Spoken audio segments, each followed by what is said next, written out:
저는 치유와 회복의 동반자라는 주제로 시리즈로 설교를 해 나가려고 생각하고 있습니다. 혹시 여러분 동반자라는 단어를 들어본 적이 있으신지요? 너무 많이 들어보셨죠? 영어로는 파트너라고 쓰이며 한국어 뜻으로는 어떤 행동을 할 때 짝이 되어 함께하는 사람이라는 단어의 뜻을 가지고 있습니다. 저의 어머니 휴대폰에 어느 날 벨이 너무 시끄럽게 울리길래 제가 이렇게 봤더니 전화 이름이 동반자 막 뜨는 거예요. 그래서 이게 누구일까 하고 전화를 받는 걸 옆에서 봤더니 다행히도 저희 아버지가 전화를 하시더라고요. 저는 혹시나 저희 어머님이 다른 동반자가 생기셨는 줄 알고 걱정했는데 저희 어머니께서 아버지를 동반자로 이렇게 그렇게 사이가 좋으신지 몰랐네요, 제가. 이렇게 이름을 적어놨는데, 저는 우리가 그리스도인으로 살면서 우리 모두가 누군가에게 동반자가 되길 간절히 축복합니다. 그렇다면 우리가 누구의 동반자가 되어야 할까요? 바로 치유와 회복의 동반자가 되어야 합니다. 제가 한 달에 한 번 정도 이 강대상에 서는데 저는 치유와 회복의 동반자라는 폴 트리비슨 이 책을 토대로 우리가 그리스도인이 어떻게 하면 치유와 회복의 동반자가 될 수 있는지에 대해 그 요소들을 함께 배워보려고 합니다. 오늘은 그 첫 번째 시간으로 치유와 회복의 동반자가 되기 위해서 생각해야 할 두 가지 요소를 한번 살펴보도록 하겠습니다. 정말로 많은 사람들이 요즘 정신과 치료를 받고 이제는 꼭 문제가 있어야 상담센터를 찾는 것이 아니라 정말로 많은 사람들이 상담센터를 찾아오고 있습니다. 저는 나라에서 운영하는 진구 건강가정지원센터라는 곳에서 목요일 오후 시간을 파트 상담사로 상담을 하고 있는데요. 정말로 많은 사람들이 한 달 정도의 예약을 기다려서 상담을 받고 있습니다. 다양한 그들의 이야기들로 찾아오시지만 근래에 가장 많이 찾아오는 이유는 극심한 우울증으로 시달리고 오는 경우가 대부분에 정말 많이 있습니다. 그들은 자기가 우울증에 걸려 있는지 모르고 그냥 와서 얘기하다 보면 그냥 이유 없이 눈물이 나고 아무것도 하기 싫고 무기력해지고 밤에 잠을 잘 수가 없고 그런 무기력감 때문에 남편과 아이들과 문제가 되어 답답한 마음에 상담실로 찾아와 제 앞에 앉아 있는 경우를 많이 보게 됩니다. 걸음마를 시작한 아이들이 왜 그렇게 고집을 피울까요? 그리고 사람들은 얘기하다가 갑자기 중간에 왜 그렇게 흥분을 할까요? 그리고 10대 자녀들은 왜 그렇게 짜증을 많이 낼까요? 그리고 왜 어떤 남자들은 성적인 쾌락을 얻기 위해서 가정을 파탄하면서까지 그런 일들을 저지를까요? 한때 너무나 사랑했던 연인들이 왜 지금은 서로 못 잡아 안달이 난 걸까요? 옆집에 사는 남자는 왜 그렇게 자신의 일에 미쳐서 가정을 돌보지 않는 것일까요? 왜 사람들은 이렇게 행동하는 것일까요? 왜 사람들은 그토록 많은 우울증에 빠져 있는 것일까요? 이 질문에 가장 성경적이면서도 가장 간단한 대답은 마음 때문입니다. 성경에서도 본질적인 범주인 마음을 이해하지 않고는 사람을 이해할 수 없다라고 말하고 있습니다. 성경은 속사람을 묘사하기 위해서 마음이라는 단어를 사용했습니다. 성경은 인간을 두 부류로 나눕니다. 겉사람과 속사람입니다. 겉사람은 육체적인 자아이고 속사람은 영적인 자아입니다. 마음이 우리의 진정한 모습입니다.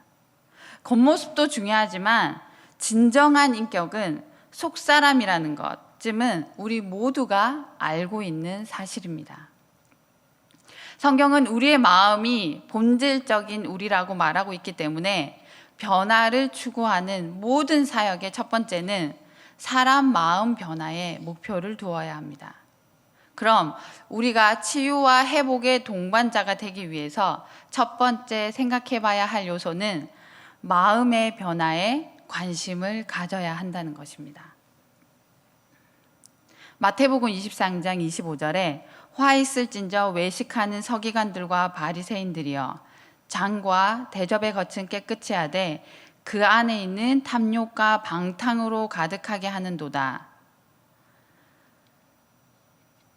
눈먼 바리새인이여 너는 먼저 안을 깨끗이 하라. 그리하면 겉도 깨끗이 하리라. 예수님은 바리새인들의 외식함을 보시고 이렇게 말씀하셨습니다. 너희는 전혀 깨닫지 못하고 있다. 너희는 너희의 행실이 옳다고 자랑스럽게 여기지만 너희의 마음은 더럽다. 너희의 마음으로부터 시작하라. 그러면 옳은 행실이 뒤따를 것이다. 겉사람의 변화보다 더 중요한 것은 속사람의 변화입니다. 가끔 사람들이 변한 것처럼 보일 때가 있는 것 같아요. 훈련을 받고 나면 사람들이 일시적으로 변한 것처럼 느껴질 때가 있어요. 전혀 변하지 않을 것 같은 사람이었는데 어느 날 말투도 조금 부드러워지고, 이전에는 말을 톡톡 쏘면서 대인관계를 했었는데 그런 부분들이 사라지면서 조금 바뀌는 것 같았는데 한 6개월이 지나면 원래의 모습으로 돌아오는 것을 보게 됩니다. 왜 그럴까요? 그 사람이 그간 6개월간 연기를 했던 것일까요? 아닙니다. 순간 말씀이 들어가고 변하려고 노력해보지만 다시 되돌아옵니다. 그 이유는 근본적인 그 사람의 마음이 바뀌지 않았기 때문입니다. 바뀌기 위해 노력은 했는데 속사람의 변화, 마음의 변화에 집중하기보다 사람들의 칭찬, 그리고 눈에 보이는 겉의 변화에 중심을 두었기 때문에 그 변화가 오래 가지 못하는 것입니다. 우리의 말과 행동은 외부의 압력이나 보상이 주어질 때 일시적으로 바뀔 수 있습니다. 그러나 그 압력과 보상이 없어지면 변화도 사라지고 원래의 모습대로 돌아오게 됩니다. 예수님께서는 사람들의 마음을 근본적으로 변화시키셨습니다. 예수님께서는 베드로를 자신의 제자로 사람 낚는 업으로 부르실 때에 베드로의 마음을 먼저 만지셨습니다. 하루 종일 온종일 고기를 잡으려고 했는데 허탕치며 집으로 돌아가려고 했던 베드로에게 하나님은 나타나셔서 그물을 던지라고 하셨던 그 말은 베드로에게 있던 예수님을 향한 불신의 마음을 아셨고, 그걸 바로잡아주기 위해서 예수님은 베드로에게 나타나 그물을 던지라고 말씀하셨습니다. 성경에는 구체적으로 베드로와 예수님이 어떤 얘기가 오갔는지 나와 있진 않지만 제 생각에 아마 예수님은 베드로에게 이런 얘기를 하셨을 것 같아요. 베드로야, 내 말이 믿어지지 않지? 그래서 화가 나지? 내가 너의 그 마음을 알기에 지금 나타난 거야. 어서 그 그물을 던져봐. 베드로는 의심이 있었지만 예수님께서 하신 그 표적과 여러 가지를 봤지만 여전히 의심 가운데 머물던 베드로는 예수님께서 하라는 그 명령에 순종해서 그물을 던집니다. 그리고 그의 불신은 완전히 사라졌습니다. 베드로는 물고기를 낚는 어부에서 사람을 낚는 어부로 완전히 변화된 것입니다. 그 이유는 베드로의 작은 마음을 알고 그 마음을 만져서 베드로가 진짜 원했던 그것을 예수님께서 채워주셨기 때문에 베드로는 거기에 예수님 만져서 그 마음을 깨달았기에 베드로는 진정한 변화를 이룰 수 있었던 것입니다.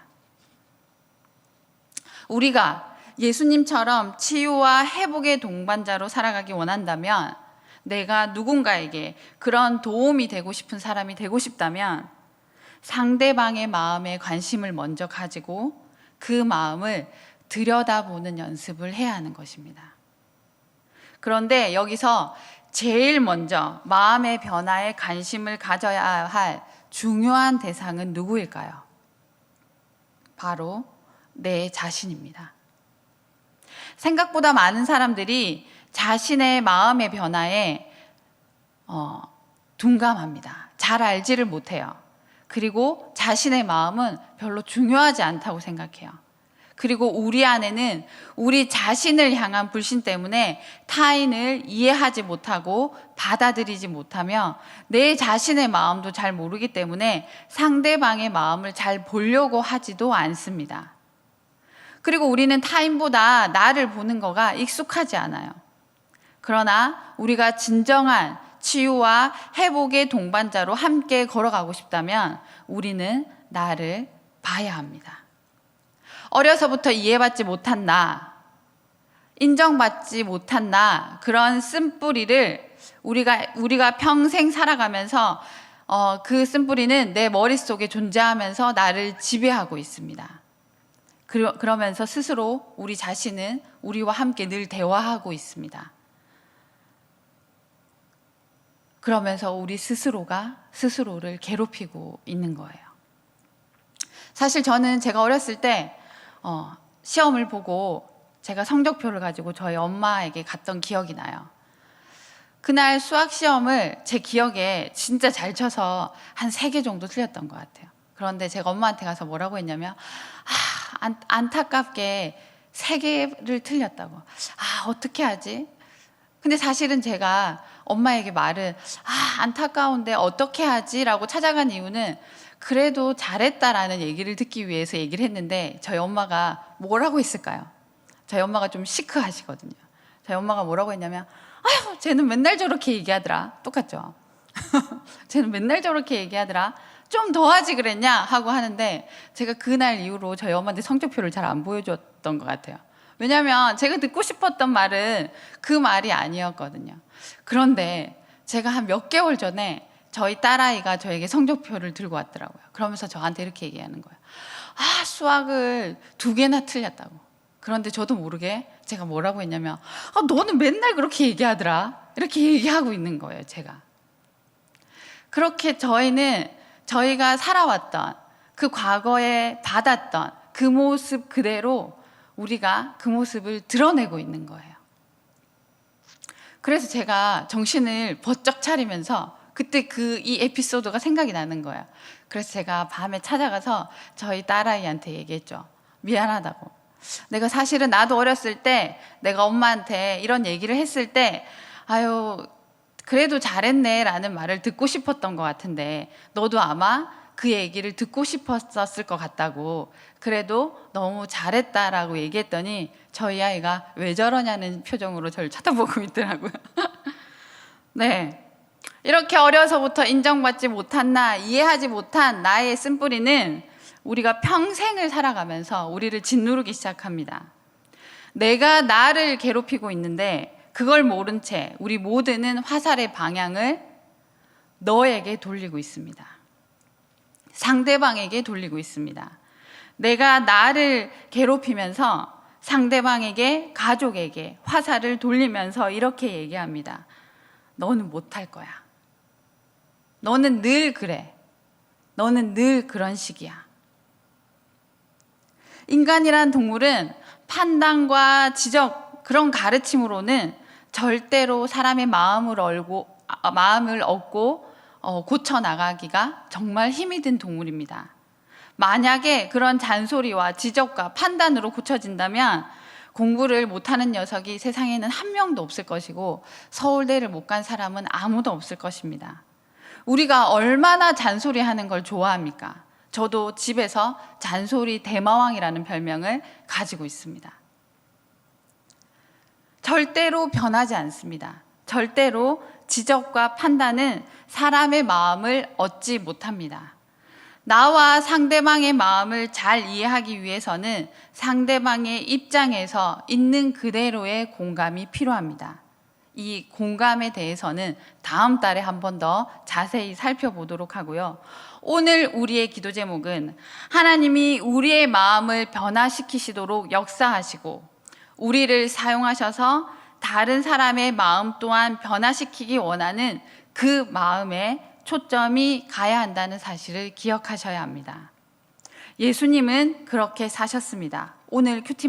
어제 큐티 말씀인 로마서 12장 16절에 보면 서로 마음을 같이하여 높은 데 마음을 두지 말고 도리어 낮은 데 처하며 스스로 지혜 있는 채 하지 말라. 예수님이 살아가신 방법도 사도 바울이 살아간 방법도 그리스도인이라면 다른 어떤 것을 하는 것이 아니라 마음을 보는 것이 먼저임을 강조하고 있습니다. 우리의 삶의 변화를 가져다 주는 마음의 변화에 우리는 집중해야 합니다. 그리고 먼저 자신의 마음을 돌아보는 시간을 가져야 합니다. 그럴 수도 있지. 괜찮아. 주님이 계신데 뭐. 수고했어. 너 참 애썼다. 지금까지 열심히 했는데 뭘. 나 자신을 향한 나에 대한 마음을 내가 알아봐 주지 않는 이상 아무도 나를 알아봐 주지 않습니다. 정말 이 단어들이 아무것도 아닌 것 같지만 수고했어, 애썼어 라는 이야기를 해줄 때 놀라운 변화가 일어납니다. 정말 많이 사용하는 방법이에요. 사람들은 자신의 마음을 토닥이면서 아, 그래, 내가 정말 애썼구나.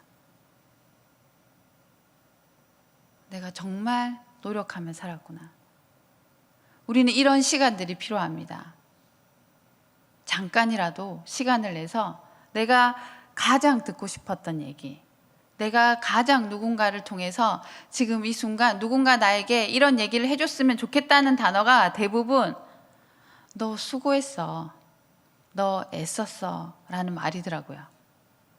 그래서 상담 프로그램 가운데 그런 얘기를 옆에 사람들한테 시켜서 하게 하는 거예요. 당신 정말 애썼어요. 당신 정말 수고했어요 라고 얘기하면 그냥 아무 말도 한 게 아닌데 눈가에 눈물이 주르르 흐르기 시작하더라고요. 지금도 아마 그럴 수도 있어요. 우리 지금 각자 있는 자리에서 한번 속으로 한번 얘기해 보세요. 나 정말 애썼어. 나 정말 수고했어. 괜찮아. 열심히 살았는데 뭘. 우리가 자신을 알아주는 그 한마디에 우리의 삶은, 우리의 마음은, 우리의 시각은 변화되게 되어 있습니다. 우리가 치유와 회복의 동반자로 두 번째 갖춰야 할 요소는 우리가 누구인지를 알아야 합니다. 우리가 살고 있는 세상에서 우리가 누구인지 모르고 살아가는 것은 굉장히 비참한 일입니다. 성경은 우리가 예수를 믿는 순간 다른 존재가 되어진다고 말씀하십니다. 우리가 오늘 읽었던 말씀, 그런즉 누구든지 그리스도 안에 있으면 새로운 피조물이라. 이전 것은 지나갔으니 보라, 새 것이 되었도다. 바울은 창조라는 개념을 통해 우리의 존재를 설명했습니다. 새로운 피조물이다. 새로운 피조물이란 무엇을 의미하는 걸까요? 새로운 피조물이 된 삶은 이전에는 하나님과 아무런 관계 없이 살았는데 이제는 우리가 하나님과 관계 있는 삶을 살아간다는 것을 의미합니다.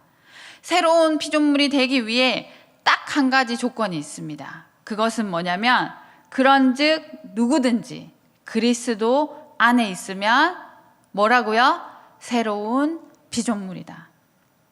그리스도 안에 있으면 바울은 이 말씀을 굉장히 좋아했던 것 같아요. 바울이 쓴 편지 곳곳에 이 단어가 나와 있어요. 그는 그리스도 안에 있으면 예수님이 하셨던 그 말을 기초해서 자주 사용했습니다. 요한복음 15장 7절에도 나와 있는데요. 너희가 내 안에 거하고 내 말이 너희 안에 거하면, 우리가 새로운 피조물이 되는 조건은, 새로 태어나는 new creation이 되는 조건은 우리가 예수 안에 있을 때에 가능합니다. 그리고 그리스도 안에 새로운 피조물로 살아가는 그것은 우리의 삶의 방식이 하나님의 방식으로 살아가야 한다는 것을 의미합니다. 우리는 알든 모르든 우리가 예수를 믿게 되는 순간 우리는 하나님의 자녀가 되었습니다. 너무 놀라운 사실입니다. 내가 누구인가? 예수 그리스도 안에서 나라는 정체감을 가지게 될 때에 새로운 피조물 같은 인생을 우리는 살아갈 수 있습니다. 예수 안에서 새로운 피조물이 되면서 우리는 하나님으로부터 완벽하게 받아들여지게 됩니다. 그리스도 밖에 있을 땐 내 스스로 내가 어떤 존재인지를 마구 나타내는 데에 에너지를 많이 썼다면, 내가 그리스도 안에 오는 순간, 내가 새로운 피조물이 된 순간 내가 누구인지를 나타낼 필요가 전혀 없어지는 거예요. 내가 새로운 피조물이 되는 순간 나는 예수 그리스도 십자가 사건의 주인공이 되었고, 다른 사람이 아닌 나를 위해 예수님이 십자가에 못 박혀 돌아가셨고, 다른 사람이 아닌 내가 하나님과 특별한 관계를 맺으며 당당한 새로운 피조물로 살아갈 수 있는 것입니다. 내가 누구인지 아는 것은 내 인생을 바뀔 수 있습니다. 그러나 여전히 내가 그리스도 안에 있는 데에도 내 신분의 변화가 전혀 놀랍지 않은 분들이 너무 많죠. 너무 많아요. 제가 지금 보니까 표정들이 전혀 놀랍지 않더라고요. 네. 우리가 그리스도 안에 있으면서 우리가 새로운 피조물이 됐음에도, 우리의 신분이 변화가 됐음에도 우리의 삶이 새로워지지 않고, 우리의 변화가 달라지지 않고, 우리의 변화가 없다면 다시 하나님 앞에 내가 누구인지를 묻고 또 물으며 마음속 깊은 감동이 우리의 삶으로 새롭게 새로워지길 기도하며 나아가셔야 됩니다. 내가 누구인지 머리로만 아는 것이 아니라 가슴으로, 삶으로 느끼며 알며 살아가야 하는 것입니다. 우리가 치유와 회복의 진정한 동반자가 되길 원한다면 우리는 나를 만나기 위해 인간의 신분으로 나를 위해 십자가를 지신 그리스도의 사랑으로 내가 새로운 피조물임을, 내가 하나님의 완벽한 작품임이 나임을 알아야 합니다. 우리는 더 이상 인생의 고난 속에, 인생의 우울감 속에 더 이상 허덕일 필요가 없습니다. 우리가 그리스도 안에 있을 때에 우리는 새로운 피조물이 되어 하나님과 함께 새로운 삶을 살아갈 수 있는 것입니다. 그리고 그 새 삶은 우리의 삶 안에 국한되는 것이 아니라 또 새로운 누군가에게 치유와 회복의 동반자로 살아갈 힘과 능력이 되어 줄 것입니다. 저는 한 이야기를 들려주며 오늘 저의 설교를 마무리하려고 합니다. 사진이 한 장 나올 텐데요. 이 아이는 키릴이라는 이름을 가진 4살짜리 어린아이입니다.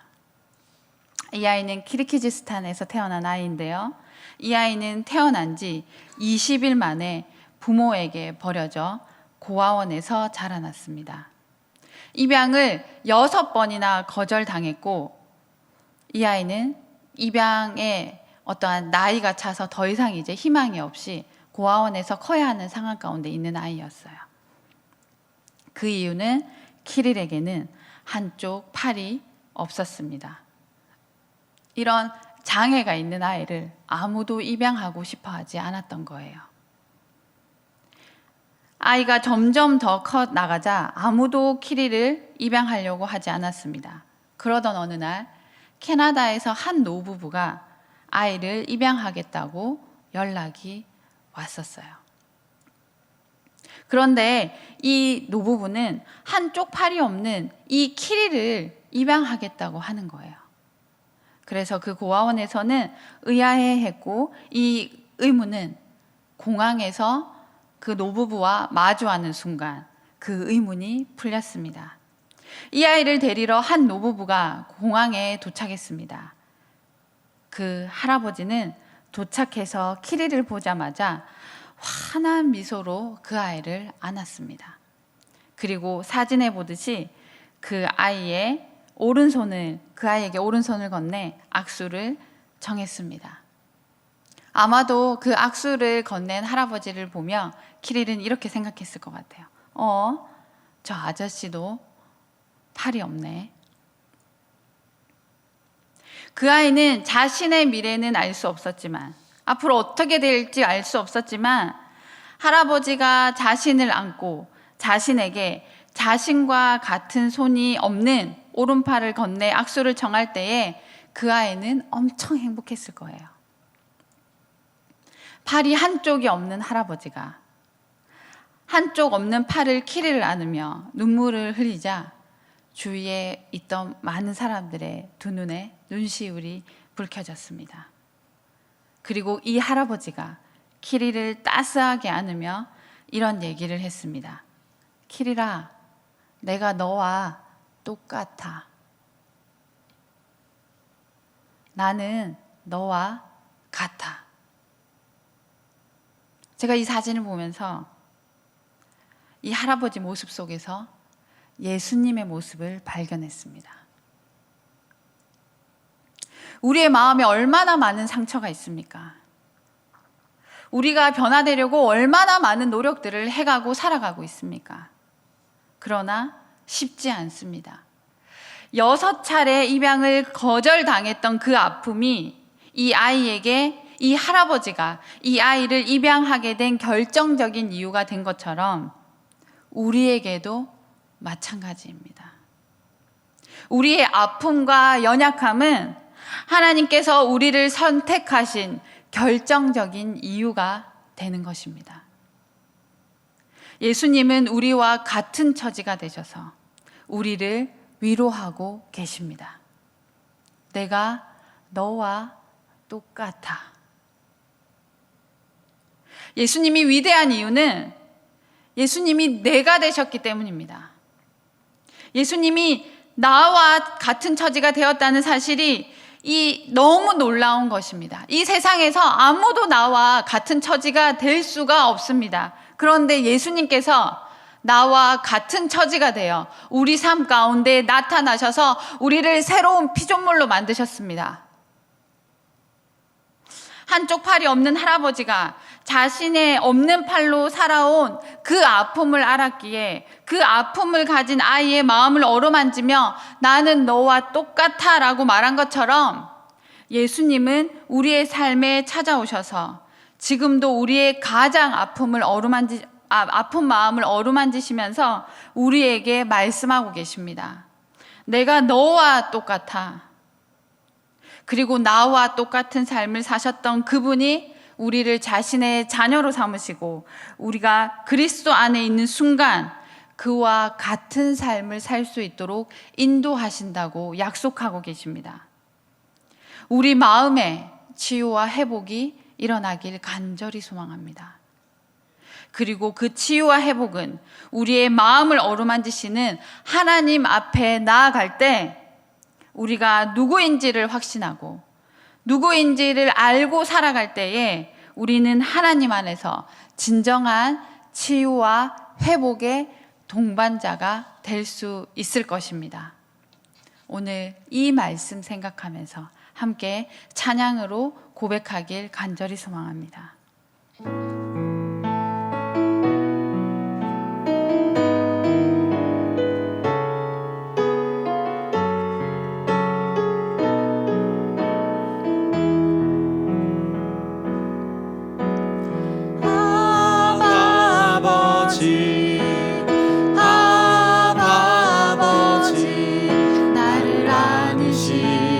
바라보시는 아버지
오늘 어떤 상처로, 오늘 어떤 마음으로 이 기도의 자리에 나와 앉아 계십니까?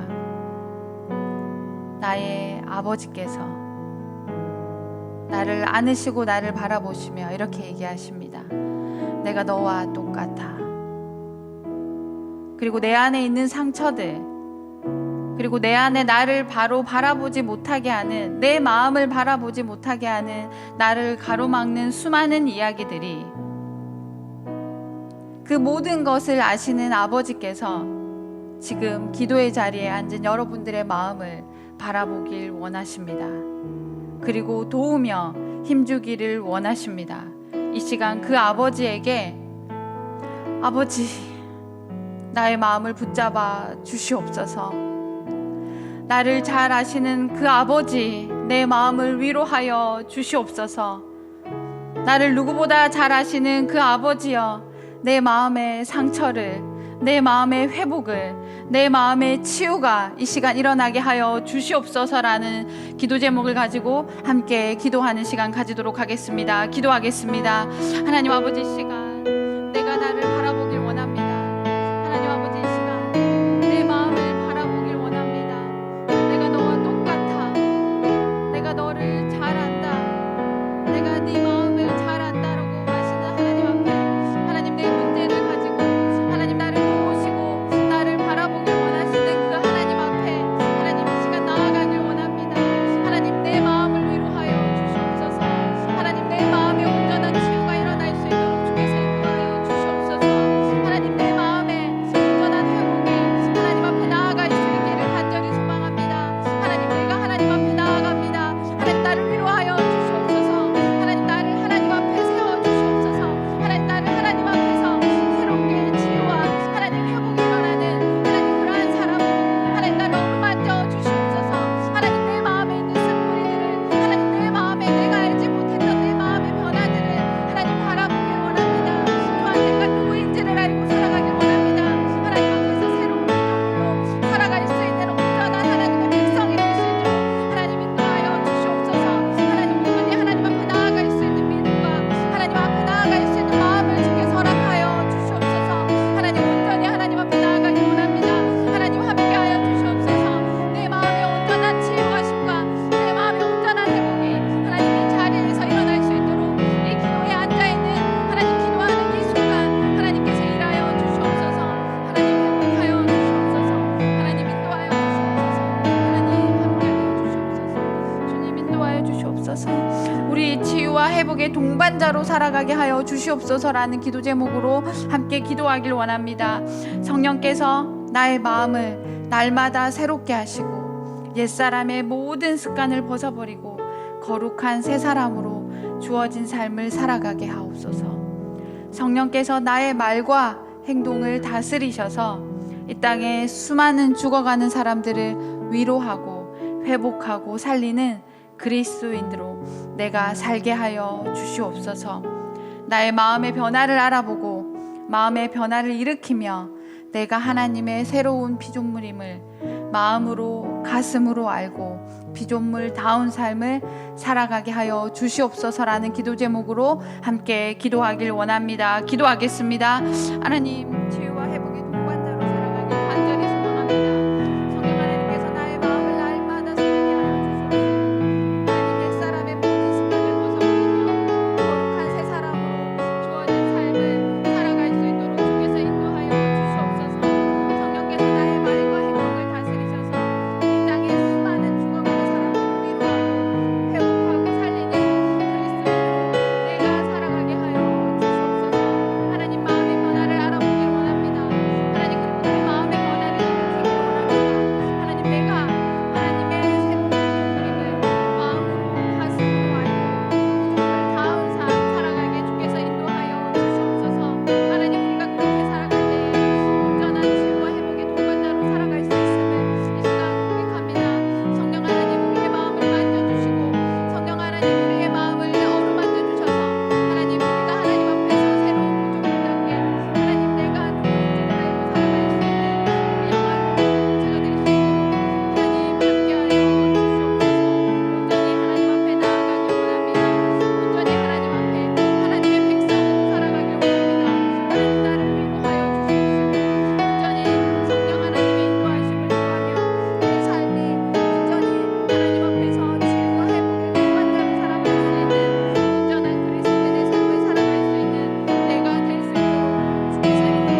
시간 중보기도의 자리에서 성도와 교회를 위해서 이 시간 기도하길 원합니다. 2학기 시작되는 목장 공동체와 신앙훈련을 통해 온전한 마음의 변화가 일어나며 살아 숨쉬는 풍성한 공동체를 통해 진정한 삶이 변화되는 교회 공동체가 되게 하여 주시옵소서. 센텀과 가야 예배당에 생겨나는 많은 변화 속에 기도로 나아가며 하나님의 임재를 구하며 주가 일하심을 느끼며 감사가 넘치는 교회가 되게 하여 주시옵소서. 새생명 축제가 시작되었습니다. 새생명 축제에 동참할 수 있는 마음을 허락하여 주시옵시고 한 영혼에 다가설 수 있는 용기 주셔서 기도하며 한 영혼을 새생명의 길로 인도하는 기쁨의 시간을 누리게 하여 주시옵소서라는 제목으로 함께 성도와 교회를 위해서 기도하도록 하겠습니다. 기도하겠습니다. 하나님 아버지, 이 시간 우리가 교회를 위해서 기도하길 원합니다. 하나님, 목장 공동체가 시작되었습니다. 하나님, 훈련이 시작되었습니다. 우리 안에 온전한 마음의 변화가 일어나게 하시며 살아 숨쉬는 풍성한 공동체를 통해 진정한 삶이 변화되는 교회의 공동체가 되게 하여 주시옵소서. 하나님, 센텀과 가야 예배당에 수많은 변화들이 있습니다. 하나님, 그 변화에 유도하지 아니하고 하나님께 기도하며 나아가게 하시고 하나님, 리더십들 가운데 하나님이 함께 하셔서 온전한 하나님이 함께 하시고 하나님이 상황에 맞게 하나님의 말씀으로 나아갈 수 있는 귀한 시간 될 수 있도록 주님 인도하여 주시옵소서. 하나님, 새생명 축제가 시작되었습니다. 우리 안에 그냥 행사로 이 일들을 끝내는 것이 아니라 하나님, 새생명 축제에 동참하길 원합니다. 하나님, 새생명 축제에 우리가 함께 하길 원합니다. 하나님, 우리의 마음에 하나님 영혼을 사랑할 수 있는 그 마음을 허락하여 주시옵시고 온전히 하나님 안에서 다시 설 수 있는 용기 주셔서 하나님 앞에 나아갈 수 있는 마음을 주께서 허락하여 주시옵소서. 우리가 한 영혼을 바라보길 원합니다.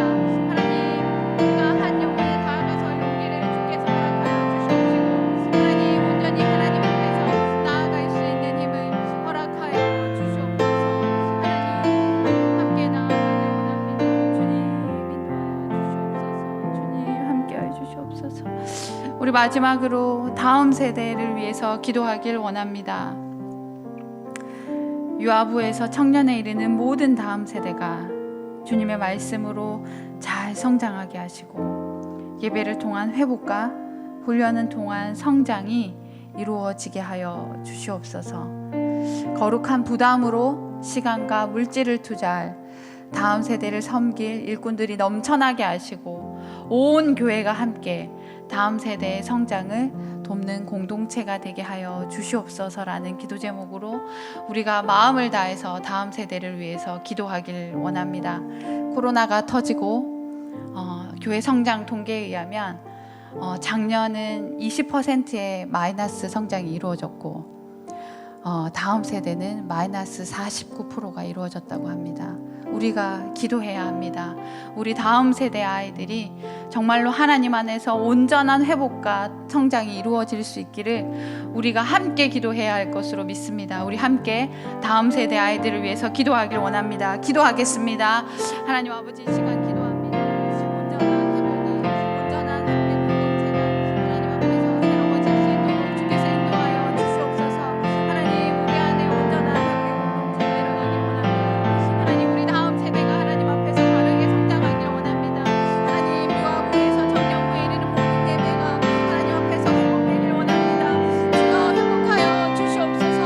하나님, 우리 아이들이 하나님 예배를 통하여 온전한 회복을 이루게 하시고 하나님, 우리 아이들이 정말로 하나님 안에서 온전한 훈련을 통한 변화가 일어날 수 있도록 주님 인도하여 주시옵소서. 하나님, 우리 아이들을 만나 주시옵소서.